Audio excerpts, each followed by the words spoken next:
Gettysburg Address by Abraham Lincoln.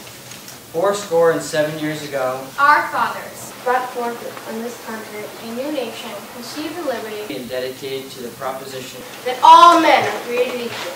Now we are engaged in the Great Civil War, testing whether that nation Or any nation, so conceived and so dedicated, can long endure. we are met on a great battlefield of that war.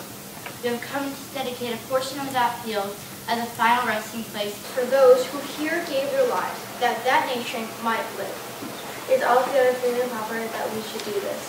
But in a larger sense, We cannot dedicate, We cannot consecrate. we cannot hallow this ground. The brave men, living and dead, who struggled here, have consecrated it. far above our poor power to add or detract. The world will little note nor long remember what we say here, but it can never forget what they did here. It is for us the living rather to be dedicated to the unfinished work which they who fought here have thus far so nobly advanced.